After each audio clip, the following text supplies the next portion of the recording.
Everybody, Trenton here with Frontstretch.com here with Kornhoff. and we are here at Homestead Miami Speedway in Miami, Florida-ish. You know, it's kind of around there. Yeah, it's out there. Yeah, and what an eventful day. We got one race to the Final Four, and Christopher Bell came out with a win, but today's storylines were abundant, starting off with Kevin Harvick. His final race, Rodney Childers given the command and everything. What did you make of all that? I mean, it was a big day for Kevin Harvick being the last race that he comes to Homestead. It's the place where he's had a lot of memories himself, but he didn't really show up a lot in this race. And when we were on pit road trying to get some interviews, he just kind of beelined back to the haulers. So I don't think he really had the greatest day, but I mean, he's here driving a race car. He's going nearly 200 miles an hour, and he's still doing it. So I mean, I think it was still a good day for Kevin Harvick just to be out here. Yeah, and the paint scheme was iconic too, where he got his only championship that year, 2014, right here at Homestead Miami. It looked really, it was a cool paint scheme. What do you think about the throwback on the next gen cars? Yeah, it was the number placements and all that. Yeah, it looked really nice. I mean, it was different, but as far as those like throwback schemes go, I think they did a really good job, really paying homage to it.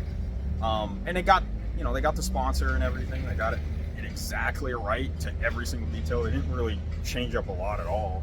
It was a little weird with that space there after the number. They probably could have utilized it better, but I mean, it was gorgeous. It was really nice to see it in person too.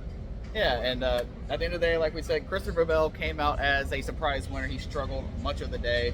One of the favorites, probably the favorite, Kyle Larson, had a freak accident. He was trying to make up time to Ryan Blaney on pit road, and he hit the sand barriers. Had he hit that a little bit more straight head on, it could have been disaster. It was a shock to everybody. We haven't seen anything like that in a long time. So what did you make of the Kyle Larson incident? And he's good.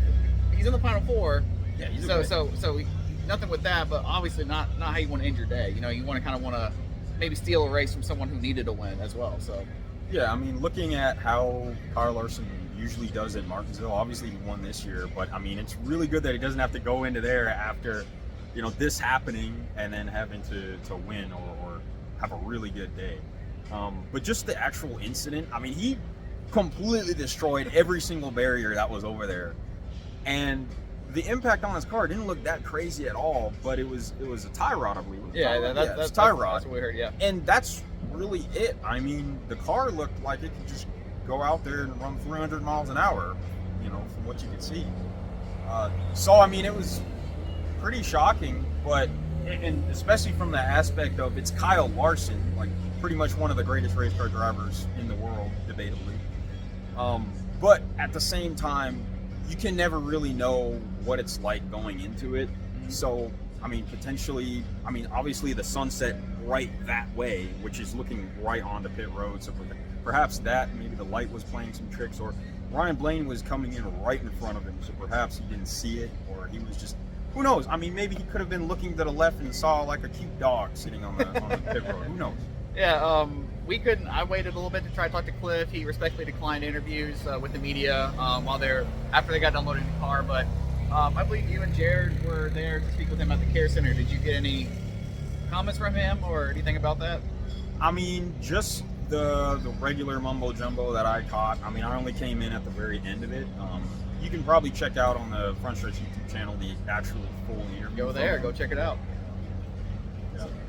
Yeah, it wasn't, I mean, from what I got, it was just like, I mean, you remember if you watched the Indianapolis Road Course race last year, Kyle Larson, and Hendrick Motorsports in general don't really like to talk about what goes wrong. They like to talk about what goes right, usually. I mean, most teams do, obviously, but Hendrick Motorsports, they definitely haven't. Yeah, and we saw two other contenders who, one was more so probably on the cut than another. I think Denny Hamlin, had the race he wanted to, he might have been to the good going to Martinsville. Truex had been on. Yeah, other than having all those playoff points during the regular season, Martin Truex has been one that's been on the bubble almost every round just because of the stretch of bad luck he's had in the playoffs. But both of them, two Joe Gibbs cars, one won, two others got knocked out. Yeah. Now it's getting really tight going into Phoenix with Martinsville coming up, and I think we all thought Byron, Larson, Hamlin, and Byron would be the 4. You know, that was everybody's picks. But Christopher Bell comes in once again, clutches it, steals another victory. He said post race in the media center that he was running 22nd at one point, didn't think he was going to win. But what do you make of Martin Truex Jr. and Denny Hamlin, both around the same time in the race, just completely going? You know, their cars just completely. Denny Hamlin was more so damaged, but Martin Truex his car just failed him. Well, it was just really, really weird because Ty Gibbs and Christopher Bell were not really running that good for the entire day. I mean, they were there, but they weren't really running up there, you know, with Denny Hamlin and Truex. But it's weird that, okay, those are the 2 drivers where bad things happen to. And speaking of Truex, this guy cannot get a break. Everybody was like, okay, he's finally having a good round in the playoffs after things going wrong, just started on the front row. Yeah, and you know, we thought, okay, this is momentum. He's going to take it. And now finally it's like, okay, there's that light switch. But I guess not. But really it was out of nowhere. It's Christopher Bell and Ty Gibbs that ran really, really good. But it was bipolar day for the Joe racing. Yeah, and not only that, the other Toyotas as well, because we saw Bubba Wallace start up front, go all the way back, you know, mid-teens, maybe 20s, and then he comes in and finishes in the top 10. And he told me, you know, the resilience of the team, you know, you just got to keep fighting. You know, that's been something that's been a theme of that team all season, is resilience and fighting back. I've asked him about that, I believe, at Darlington as well, the resilience of this team. It seems like Bubba Wallace has their whole race season in every race he goes to. He, like, starts off great, falls back, and then he builds it back up for a good finish at the end. And he told me they're just fighting for points at this point. They can still finish 5th in the standings, you know, due to the, you know, final 4. And so 5th would be the most they can get. So they're just points chasing. Reddick still trying to make it, probably in a must-win scenario at Martinsville. You know, he told me he's confident, you know, that they can go out and probably get the job done. But the other one, Denny Hamlin, he's a bit more of the wild card now, because you got two drivers locked in, 1 race left, and people have been saying, hey, this is the year for Hamlin to win his championship, and today happens, which is it's not good for that team. So, how do you think they're going to do in Martinsville? What do you think their mindset is? I'm sure we're going to hear a lot about it on Action's Detrimental, but what is come this week? But what do you think Denny Hamlin's team's situation is right now? I'm going to say that, I mean, obviously they have to go out there and they have to pull out every single stop in order to get the result that they need to make it. But I think Denny Hamlin has been in this situation so many times. I mean, everybody knows it, and he was nearly going to make it last year. I think that this time, either he's going to find a way to do it and pull off the win, or he's going to be in position to do it, and some bad luck is going to happen. I don't think he's going to choke. I think that right now they're pulling out all the stops, they're looking at replays, they're going through strategies, they're looking every single analytic they can get, because he's been in this position so many times and they've learned a lot. So I think that they're going to be able to, it's going to be a performance. That's all I'm going to say. And one more driver we haven't talked about, had a great day, who's in the battle for the Final 4, who may be the safest of the guys who have to get in on points at this point if they don't win at Martinsville, and that's William Byron. Great run for him. Could have won the race, you know, at some point, you know, had a really fast car. But I asked him about this on his end of the luck. 2 drivers he's racing against, and Truex and Hamlin both had issues. So not only does he get a good finish, he probably jumps him a little bit with positions, that gap going into Martinsville.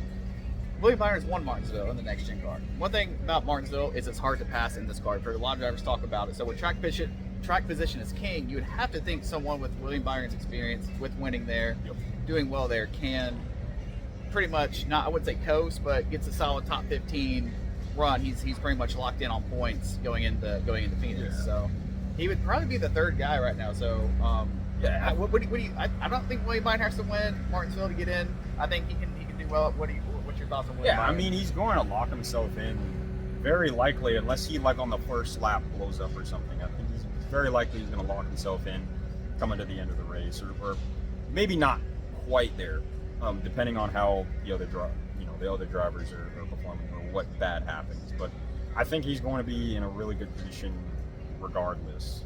And yeah, he did win Martinsville before, and I think a lot of it just comes down to qualifying, obviously. But last year we did see some really good racing in Martinsville, and this year it was a little bit better than it was before. So it's not necessarily set in stone. And I mean, William Byron is like the only playoff driver now that has not had anything really too bad happen to him. So there's two things that can happen right now. It's either, okay, he's due for it, which I don't want to talk about. No. Or I mean, he's just going to do what he's done all season, which is just nail almost every single thing. Even during the summer, he was on it. That's usually when he falls back. And aside from Truex, Hamlin, and Byron, those are the three that could be racing for points for the final spots. But guys like Buescher, who had a rough day today, went down a lap down early, just couldn't get it right. Blaney was there, almost could lock it up there at the end, finished and second, I believe, right? I believe he finished second. So he, I believe, yeah, he finished. And he then finished what? second. Reddick was third. It was a lot. There was a lot. There was a lot going on. It was a roller coaster. We're trying to get Denny Hamlin, Ross Chastain, did all the infield carousel stuff. Come back out to the track. The race is over. So, and then we're immediately talking to people. So we're recollecting everything. So I believe he got second. Yeah. So, Blaney, he almost had it there at the end, almost locked up the final four spot. But to wrap this all up, all the chaos today. Martinsville produced some chaos. Short track racing, nonetheless. Bumpers will be bumped. They will find a way with the next gen car to bump the bumpers, keep all the way. We saw a hail mail last year with rattle the cages. Yeah, can't do that anymore. But we're gonna see something next week, I feel. But we got Larson, we got Bell locked in. I'm going with Byron, and I think just Hamlin sneaks it in. Who do you think is gonna get the last two spots? I mean, personally, Blaney has shown that he is improving in places that we never really expected. I mean, he went out and won Talladega, as a lot of people picked him to do. But, I mean, he's running good at mile and a halves, and he got disqualified. Everyone was like, oh, yeah, he's running a little bit better than he usually does there. But no, he was actually running that good, and now here he is finishing second, I think. Yeah. Anyways, yeah, and he's doing that. So, I mean, I would not be surprised if he goes to Martinsville and he's like, okay, I'm going to go out and I'm going to make this championship for, which he's never done. And I think, the momentum's there, and I believe in that, and I've seen it. I mean, everybody's seen it from drivers. And I think that it's Blaney's turn. But as far as the other spot, I mean, I want to say seeing Blaney's pretty good in the points. I want to say that. I will agree with you with that. Okay. And I'm going to go with next week's race prediction winner. I'm going to say the Virginia boy gets it done.